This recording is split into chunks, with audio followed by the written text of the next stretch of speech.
네, 7월 7일 토마토 모닝쇼 시작하도록 하겠습니다.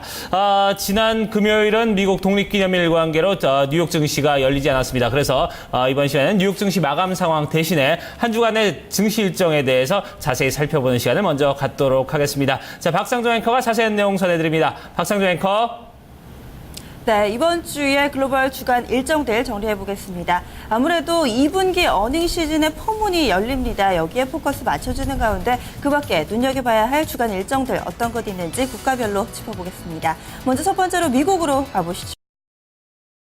네, 우선 이번 주는 먼저 첫 번째로 짚어봐야 할 부분은 8일인데요. 현지 시간으로 8일 알코아를 시작으로 미국에서는 2분기 어닝 시즌이 이 문을 엽니다. 알코아 같은 경우는 세계 최대 알루미늄 업체로 잘 알려져 있는데요. 늘상 이 실적 시즌의 첫 번째 바통을 들고 있는 업체이기도 합니다. 이어서 경제 지표들 보시면은요, 6월에 이 소기업 낙관지수 발표되고요, 5월 소비자 신용도 발표될 예정입니다.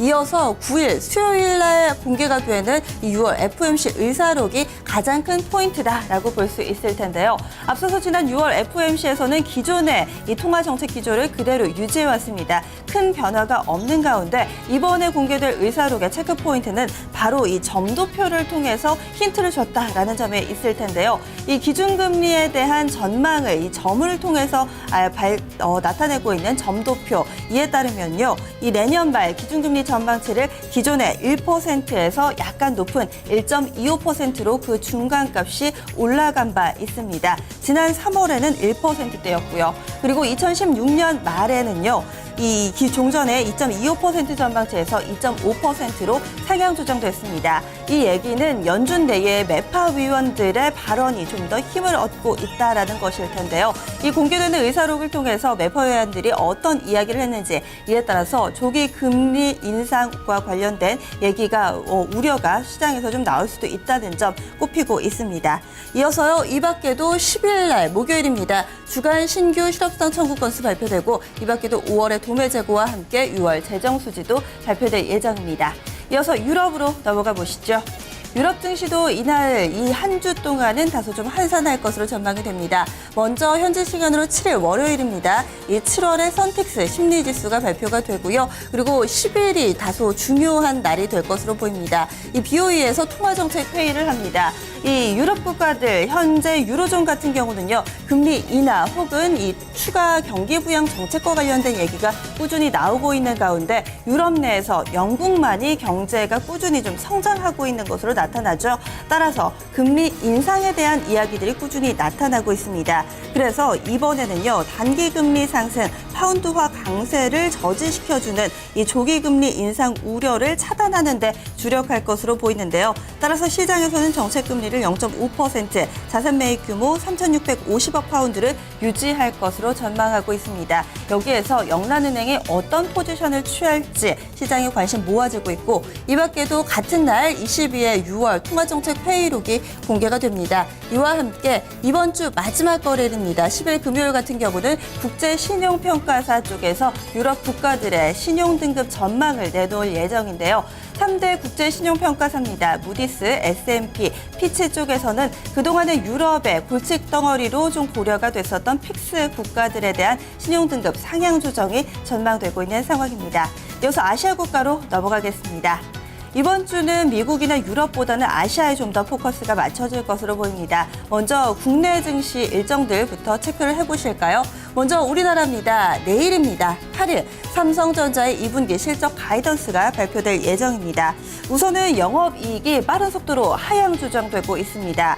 이 기존에 지난 5월 말에는요, 9조 원을 상회할 것으로 전망이 됐는데 최근에는 평균값이 8조 원대 초반까지 하향 조정이 됐습니다. 이렇게 현재 추정 밴드는요, 7조 6천억 원에서 8조 9천억 원 정도인데요. 이에 따라서 기준선은 8조 원이 될 것으로 보입니다.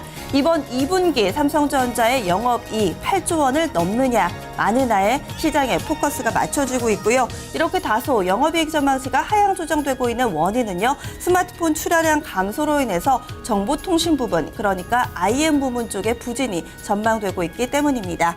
이 밖에 일정들도 보시죠. 10일로 가보겠습니다. 10일은 이벤트 데이입니다. 7월에 금융통화위원회 그리고 옵션 만기일이 동시에 있는 날이기도 하고요. 이와 함께 6월에 수출입 물가지수도 발표가 됩니다. 특히나 7월 금융통화위원회에 주목해 볼 필요가 있는데요. 금리 인상 혹은 인하와 관련해서는 갑론을박이 계속해서 나오고 있는 가운데 이것보다는요. 하는 쪽에서 수종 경제 전망치를 발표할 예정입니다. 그동안에 좀 글로벌적으로 경제 전망치가 점차 하향 조정되고 있기 때문에 이번에 한은에서도 좀 어떻게 내다볼지 관심이 모아지고 있고요. 낙관적인 경기 전망은 연초에 비해서 약화된 상황이기 때문에 성장률 하향 조정 가능성이 상당히 높은 상황입니다. 이어서 일본으로 넘어가 보겠습니다. 일본은요, 오늘입니다. 5월 경기 선행지수가 발표되고요. 8일은 5월 경상수지가 나옵니다. 10일도 두 가지 경제지표 준비가 돼 있습니다. 6월의 소비자 기대지수 그리고 5월의 핵심 기계수주가 발표될 예정입니다. 마지막으로 중국으로 가보겠습니다. 중국 쪽에서는요, 이 9일 수요일입니다. 이 물가지수 두 가지가 발표가 되는데요. 5월에 소비자 물가지수, 생산자 물가지수가 나오고요. 그리고 이어서 10일 목요일입니다. 무역 수지가 발표되는데 여기에 좀 집중해 볼 필요가 있습니다. 이 6월 중국의 수출입 모두 5월 달에 비해서 좀 개선될 것으로 전망이 됩니다. 특히나 수출 같은 경우는요. 미국을 중심으로 선진국의 수요 회복과 지난해 부진했던 기저 효과가 맞물리면서 이 증가세가 지속될 것으로 전망이 되고 있고요. 수입의 경우도 보시죠. 이 중국 정부의 경기 안정 정책이 반영돼서 이에 따른 수입 수요 개선 그리고 기저 효과 등으로 플러스 증가율을 유지할 것으로 전망됩니다. 결론적으로 중요한 것은 중국의 수출입이 개선될 경우에 우리나라의 수출 모멘텀이 회복될 수 있을지 여기에 포인트가 맞춰지고 있는 상황입니다. 이렇게 수입과 수출, 무역 수지 외에도요 두 가지 경제 지표가 더 준비가 돼 있습니다. 이 부분까지 꼼꼼한 체크가 필요해 보입니다. 지금까지 글로벌 증시 일정들 짚어봤습니다.